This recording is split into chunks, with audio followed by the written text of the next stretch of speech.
Hi everybody, welcome to this Across the Obelisk video. Definitely a bit different than my normal content. Normally I'm just putting full runs out there and people seem to enjoy that. But over the years I've been posting videos, about a year and a half now. Um, I have been asked quite a few times for tier lists. And I haven't really ever had the urge to do one, but because I've been asked so much, I decided to make one for hitting 500 subscribers. Thank you for everyone who has subscribed. It means a ton that people enjoy the videos and wanna see the stuff that I'm putting out there.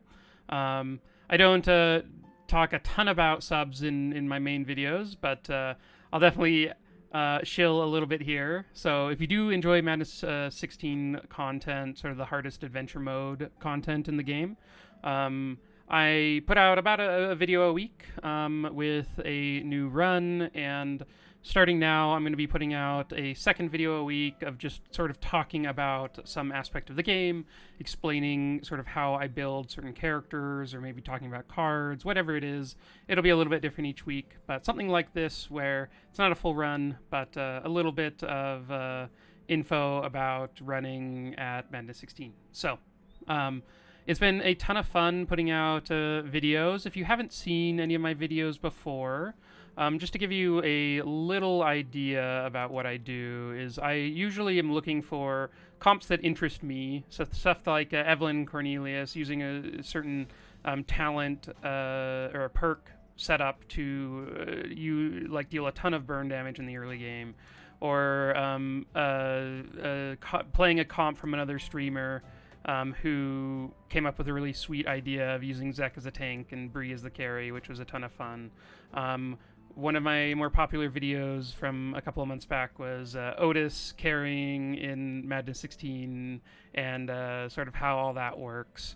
And then my original video from way back before Madness 16 existed, back when it was only Madness 15, was an Evelyn tank run, which Evelyn is one of my favorite characters, and so finding a run where it worked with her functioning as the tank, and it was just a ton of fun. So that's the sort of content I put out.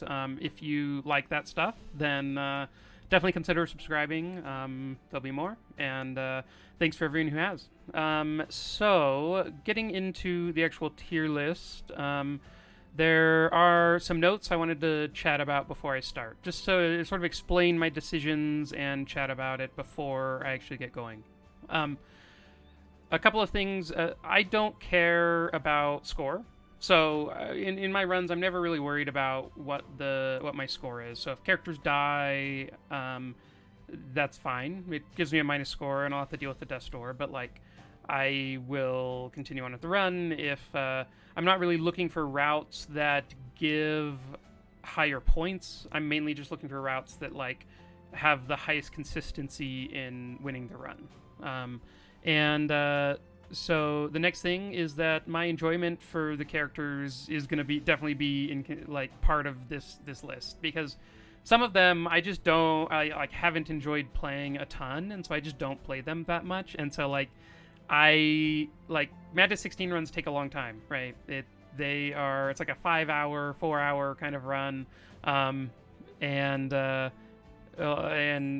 it does take a lot of effort to put that together and sort of theory craft the build. And so if it's for a character I'm just like not very interested at the moment, like I probably haven't played them very much, and like compared to some of the others. And so some of the characters will probably be a little bit lower just because I don't play them as often.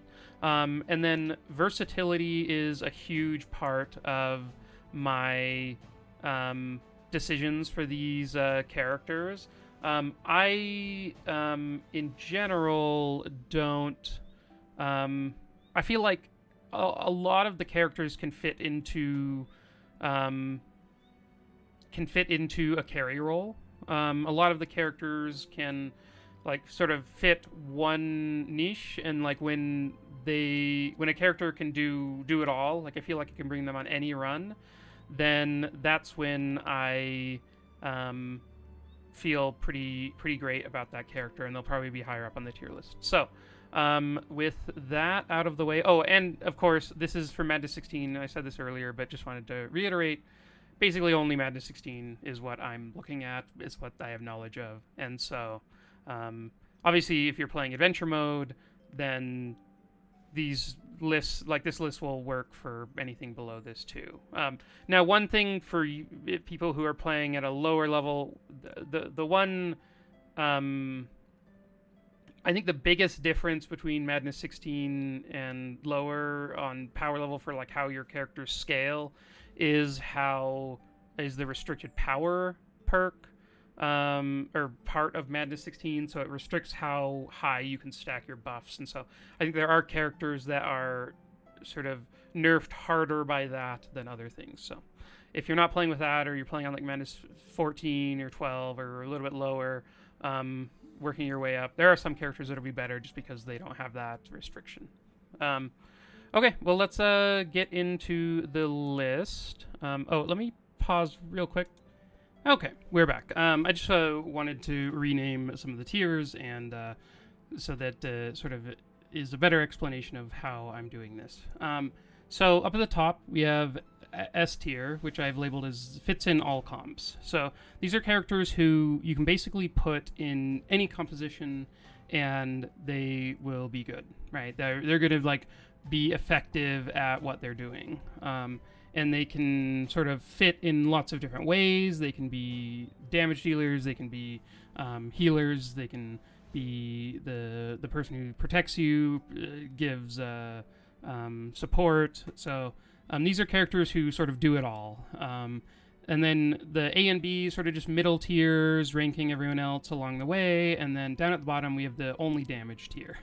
These are characters who basically are there to deal damage. They can do that very well in some cases, but that's like all they really are bringing to the table. And in Obelisk, I think that it is 100% possible to carry or have your main damage dealer as any character. You can bring anyone and give them enough resources and they will carry. I think that is possible. And there are obviously some that are better at it than others. And this is where a lot of my thoughts about, like, I don't really care about score, so the faster you win a run, while it will help you win the run, like it will increase your likelihood to win the run. I'm not like super like concerned about that turn count and like instantly winning all fights. So damage is like a little bit lower on the list for me, since I think that basically if you put enough resources into anyone, they can carry. So that's sort of my thoughts on that, just to get started. And you can, as I said earlier, like you can bring anyone into a Madness 16 run and win with them. I have won with every single person on this list, and it's definitely doable with everyone. It just depends on like how you play and how you set them up to succeed in whatever role you have them in. So let's start off with Andrin. I think Andrin is very good. He's has a fair amount of versatility in how he plays. He could be a damage dealer. He could be or he can be an excellent support. Speed is obviously something that's quite important in Madness 16. Having somebody going quick to then help out the rest of your team is often very good and needed. And Andrin is the fastest character, and will be the one who can easily go before all the enemies. A while back, there was the speed in Madness 16 was a lot higher for enemies, and so basically it was almost impossible to have your characters going first by the end of the runs unless you had like some very nice speed items, and they reduced that down a lot. So even near the end of the run, the characters are still going there are some that go very fast, but most of them are in the low 20 range, and like Andrin can be faster than all of them. He brings a lot. Anyone who's seen a number of my runs or other Madness 16 runs, Trace is a very good card, setting up whoever your carry is to succeed. If you have their deck at 15 cards and you have 2 Trace in your hand, you can basically set up their deck to be whatever you want turn 1, which is very good. It can lead to some pretty busted stuff. He definitely goes into some of those combos where you can set up somebody with a bunch of Bless or a bunch of other stuff on turn 1 if you want. So he does that. He also just applies an insane amount of Mark, which adds a ton of damage, and which is pretty great. I've also carried with him. He can do that too. So, like, if you want to, you can get a Tempest on him, and he'll be sort of a little bit of a budget Sylvie in that fashion. So, he's pretty cool, and definitely I think a good A tier character. I guess we are just going in alphabetical. I guess that's what it brought these in as. I think I named them all in according to their name, but I guess we'll see. Brie is, I think when I first started thinking about this, she was definitely in A tier for me, but I've done a couple of runs since then that have moved her up into S tier again. I think back when she was first released, she was incredibly powerful. She was nerfed since then, but she's still very good. And the one thing I hadn't really considered was I hadn't tried her damage dealing stuff. And in these last couple of runs, she's an incredible damage dealer. There's some items you can get with her.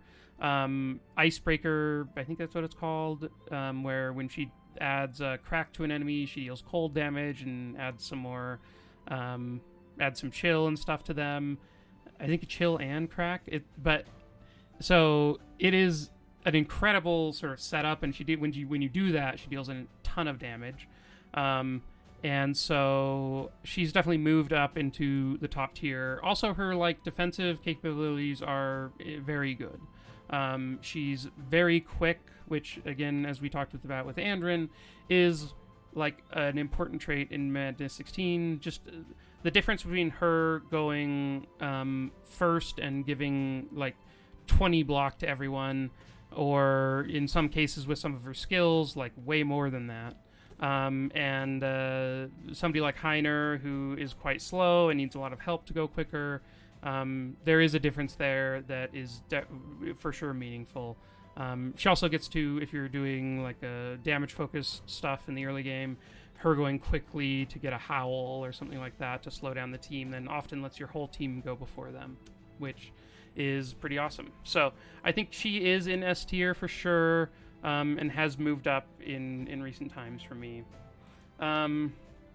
Next up, we've got Cornelius. I'd say he's solid B tier. I think he is very good. You can win with him. I just, in the intro, showed one of the videos with him and Evelyn working together, and I like him a lot. I just think that for what he does, there's better characters doing similar things.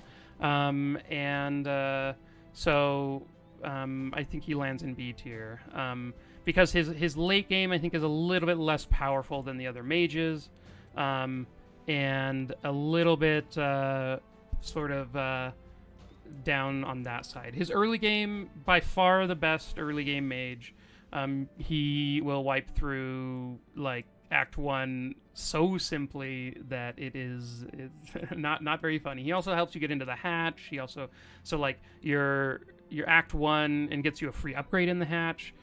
He is an incredible early game character. So if you're finding you're having trouble with Act 1, Cornelius is the perfect fit to sort of help with that and be your early game damage dealer, and then transition later into somebody who can provide a fair amount of energy and resources to your team while also dealing pretty good damage. So I like Cornelius, but definitely sort of in B tier with still very good, still has his uses, but a little bit worse than some of the other mages.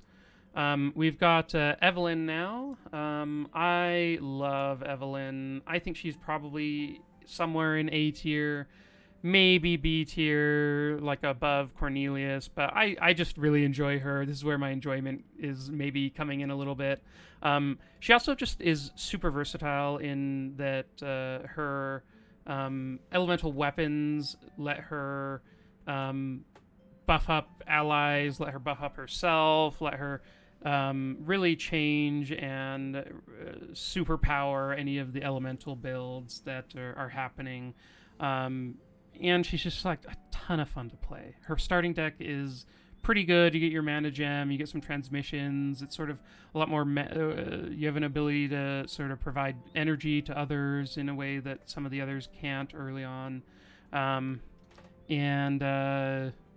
yeah, she's just I really enjoy her. Also, like, yeah, I think it comes in that she was my like favorite character and has been for a long time. So definitely an A tier for me. Pretty cool stuff with Evelyn. Next up we've got not Yager. Why can't I? Oh, Gurkley. Wow, it's been a while since I played him. Gurkley is definitely in the only damage tier. I have played him as a tank. I don't think it's good. I think you waste a lot of what makes him good. As in the tank role, and while a lot of the other, or basically all of the other tanks, like feel like they're like decent, like maybe some are better than worse, sort of up front. Gurkley definitely feels like the worst. You need a lot of help to make it so that he actually can survive and deal damage at the same time, which is what he wants to do. But I mean, that being said, his damage is insane. He probably has the highest damage output of anyone in the game. If you want, like, he will rip apart fights if you give him resources, and just goes insane with that kind of effort. So he is a fun character. Really like Gurkley. I need to do some more runs with him. There are definitely some videos I never put out of me one-shotting every fight in the game, and with Gurkley. Definitely a thing he is sort of capable of doing, and a fun character to play around with, but definitely sort of limited to that one role in my eyes, and not very great at the other stuff that's going on. Next up, we have Gustav, who is definitely in S tier. I think above Brie. I think Gustav is a character who basically every time I'm building a comp, I'm like, ooh, Gustav would be so good here. And that really plays into him being up at the top. Also, I just put out a run this week with Gustav Carey, which Gustav Carey is actually insane. He's so good. He does a lot of his own sort of building up, like a lot of the other sort of carries that are around. You have like, or that use sharp, let's say Sylvie, or I've done runs with Zek with the dark sharp stuff, or Gurkley. Like, they really need some help putting sharp onto themselves. Gustav just does it all himself. Like, once you get to that point in the game, he's just stacking 30 sharp on himself with very little effort within the first round through his deck, and then he's able to deal a bunch of mind damage that way. On the other side of things, he is like he's the best like sort of supportive like off healer kind of person. He starts with the 2 Dispel cards in his deck, and can very easily, with having Stanza every turn, he never is unable to play those, which is sort of an issue with some of the other rogues. Like, you with Andrin, like, you can set up his deck so that you get a song every turn, but it's kind of, you kind of end up getting into issues where stuff's being added to your deck and you miss that song for a turn, or you just draw a bunch of ashes in the fight at the end of Act 2. You then don't get your song that turn, or your stanza that turn, and then the rest of your hand is turned off, so you basically can't do anything. That is a pretty huge issue for the other scouts that are trying to do the song stuff. And so Gustav just is the perfect mix of that. He also starts with 2 of the Chant of Accuracies, which sort of go into a lot of comps. You can give him Toxic Rains, which go into a lot of comps, and just all around a really fun character. Pretty quick. They nerfed his speed. When he first came out, he was like very quick, like just a little bit, like a 1 or maybe it was 1 or 2 speed slower than Andrin. They nerfed that a fair amount. But he is still like quicker than a lot of the mages and other stuff, and can do a lot of the same things that Andrin does if you get the right items, with like speeding everyone up and using traces on their deck.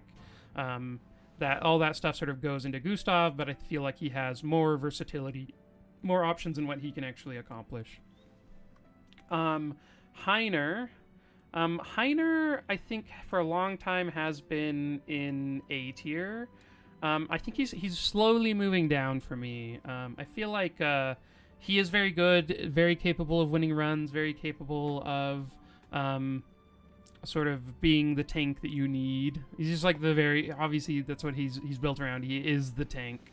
Sort of the top-down design of, okay, what does an actual tank look like, and how do we do it in this game? This one is that's Heiner for you. And so there used to be a perk that let you get block each turn based on your fortify. When that was a thing, he was by far, I think, the best character in the game, because you would, or like maybe not best, but the character that made it easiest to win a Madness 16 run. Right?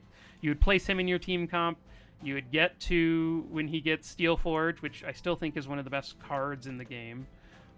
It's when he gets hit, it's his enchantment. When he gets hit, he gives everyone fortify and block.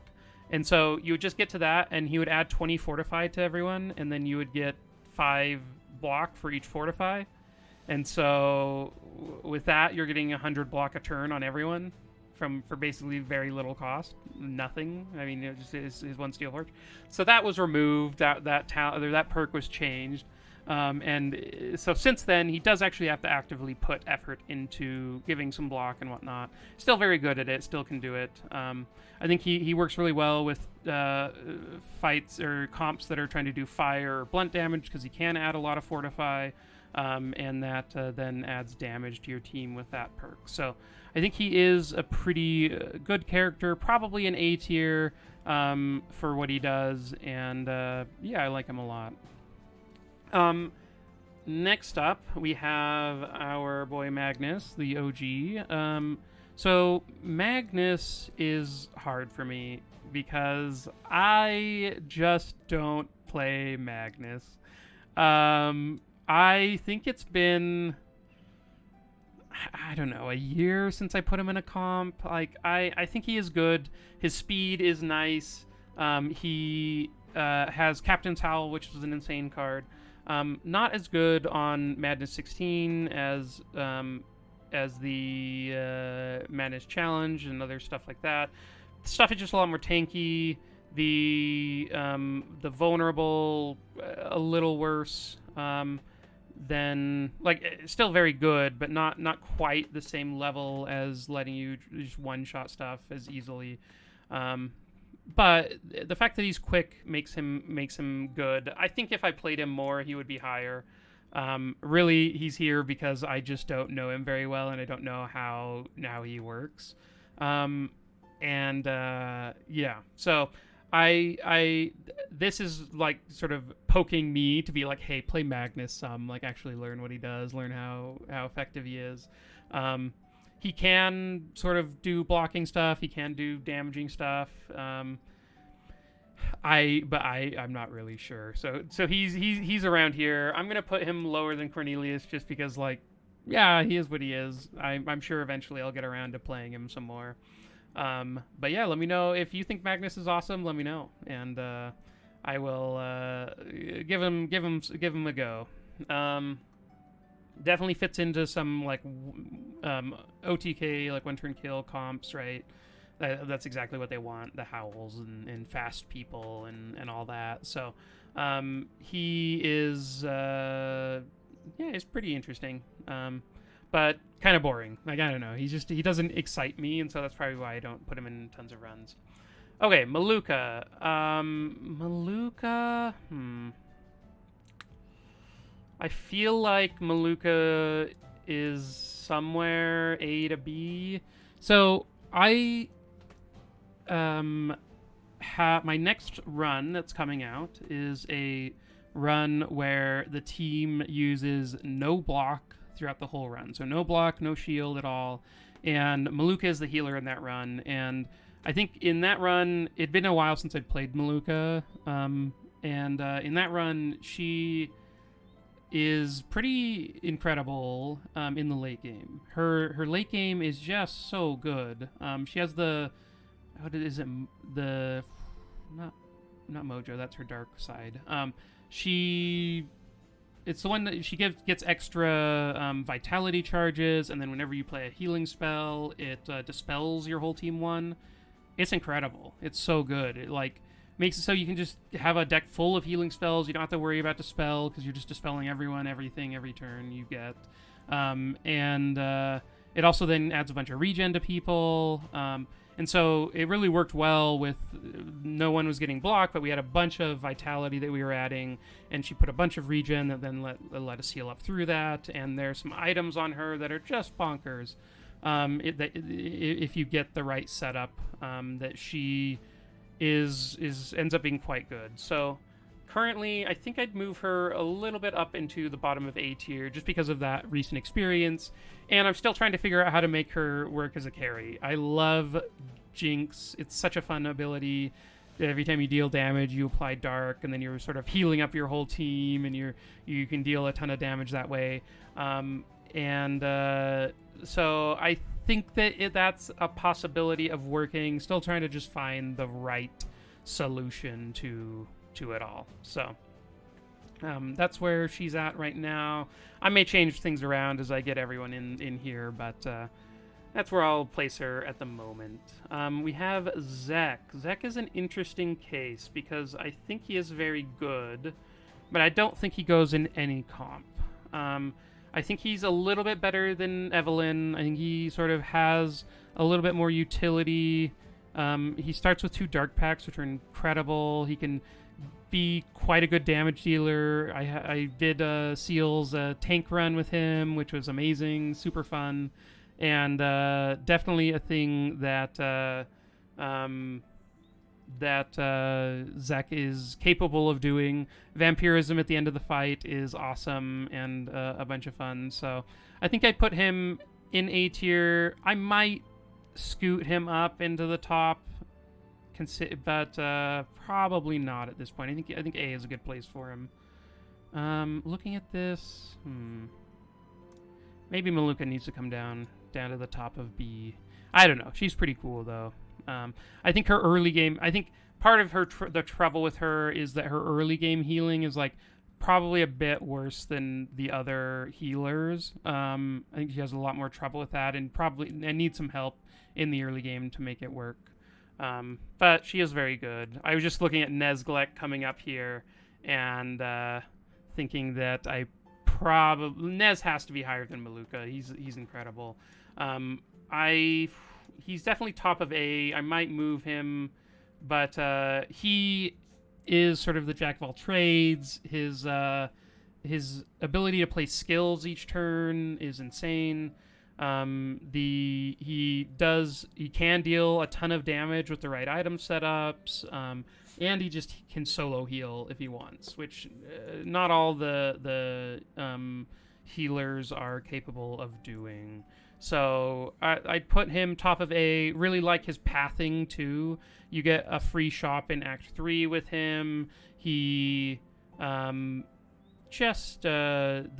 perk that makes Insane reduce max health is amazing with Ockley, and I really like Nez. Definitely also goes in, be very good in those like OTK, like I'm gonna stack a bunch of bless on somebody comps. I haven't really played those much, but I've seen them done. He is an awesome character, really fun to play. I think that sort of nudges him up on my list just because like he is a ton of fun to play. I really enjoy him, and so I think I'd leave him in A. Otis, boom, boom, boom, boom, boom, top of S, top of fits in every comp. Every time I make a comp, I'm like, man, this would be so much easier if I was playing Otis. Him with Orby is insane. He's, I think, the best healer, best sort of defensive unit in the game. You could bring no block on your team and just Otis, and he'll do fine. Like, he'll keep everyone alive. And he can also deal a ton of damage going and getting Starfall from the Dryad. One of the comps I showed was Otis winning doing that. Him, like, because of that's such a good multi-hit card. He can pick up a lot of there's just a ton of weapons that then become very good on him. He just is a standout character. His talents are all very good as you're going, and Otis, perfect character for any comp. If you're wanting to win Madness 16, start playing Otis. Like, if you haven't done it before, just try out Otis. He will make everything better. I have a lot of videos with him in it, and just amazing. Reggie up next. Reggie is someone who I played so much when the game first came out. He was like our only way of winning, our only sort of idea of how to play the game was, hey, Reggie stacks bless automatically. Let's just have him be the carry, and so I think that he lands in B tier somewhere for me, just because I don't play him very much. I don't feel the urge to play him very much. I think he's decent. He can do cool things, but sort of a little bit lower on the list because of that. I think he has quite a bit of fun, though, if you get the right setups. I think part of his problem is that the items that really make him pop and go crazy in the late game are, like, there's no way to guarantee that he gets those. And so it's a little bit sort of scary to bring him into a run, just because, like, I don't know. It's hard for me to, like, plan for him, right? But I think he could move up the list if I played him more, for sure. Okay, so these next two are actually both in the only damage. We'll bring them both up and then talk about them at the same time. Sylvie's probably top of this tier, right? I'm not sure about, like, the actual amount of damage she deals, but definitely for, like, simplicity's sake, like, Sylvie is probably the most simple carry to make work. You play her, you get Tempest, and you're set. Like, she will carry. Tempest is an insane card that you can guarantee. Again, as I was talking about with Reggie, it's harder for me to build comps with him because I don't. There's not an item that calls out to me that he's going to get in a guaranteed way and is going to be really, like, flashy in the way I enjoy. And so Sylvie, just having that Tempest availability, it makes her, I think, quite good. And there are a lot of comps, lots of ways of playing her not lots of ways of playing her, because there's one way of playing her: get sharp, do damage. But there's, like, you could maybe try out the sight bleed stuff too. I haven't ever tried that. I want to at some point, but the issues there is that it is just more damage. It's just like a different way of dealing damage. So she's fun, though, and definitely a cool character. Obviously, like, none of these characters are bad. They're just they have sort of one way of playing, and that's why they're in this tier. The Tholes, also, he's all about damage. There are various ways of playing him in that tier, but I think he is probably the hardest to make work, of these characters. Like, you have to sort of put more effort into his damage than the others. I do love how he plays, though. He's a lot of fun. And I have a Thul's carry run where he stacks max stealth and then like one-shot stuff at the end of the run, which is just awesome. I love that playstyle, and I love how he does it. So that is a ton of fun, and definitely would recommend it if you're someone who sort of loves stealth and that kind of thing. The one part of it that is a little sad is it really doesn't get going super well until the late game. So you can pop off and get some good items and get some good cards in early on, and it can start earlier, but you require your late game talents for it to really become awesome. So, but again, another damage dealer, sort of. Yeah, he can carry for sure. But yeah, that's where he's at. Wilbur, I'm gonna bring up and put in right below Otis in fits and all comps. I want to bring Wilbur on every run ever for the rest of time. He is so good. Librarian, maybe the best energy talent in the game. Every turn, reducing your highest cost thing in your hand by 2. When you build your deck with books, which you want to do anyway, is amazing. It lets him carry in the late game by reducing his high cost damage cards. It lets him sort of support better because you get to just have permanent reduction on your mana cards that you're using on it, your teammate. He also has like one of the best items in the game that he's very good at using, which is the book, whatever the item at the end of the Ice Act that deals cold damage and applies wet to all enemies whenever you play a book. That card is amazing, and so he is just a very simple a simple character to bring into your comps. Adds a lot, doesn't require much to be good. Also, Rain is extremely powerful right now, and he takes advantage of that very well. So Wilbur, definitely S tier, fits in every comp. I want to bring him all the time.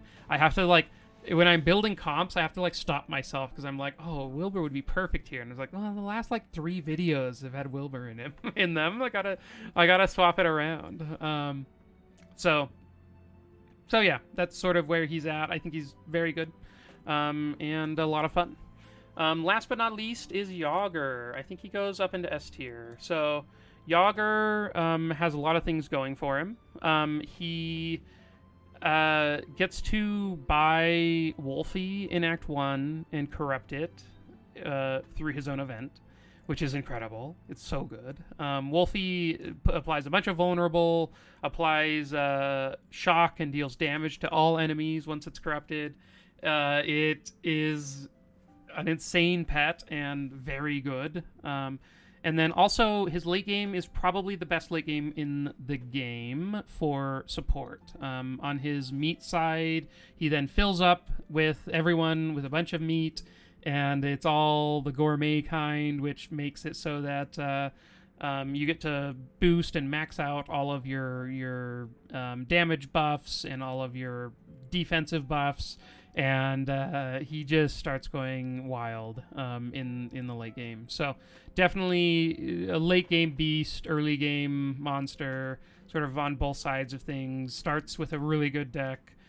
He just sort of has it all. Very, very good character. Probably have him above Brie here.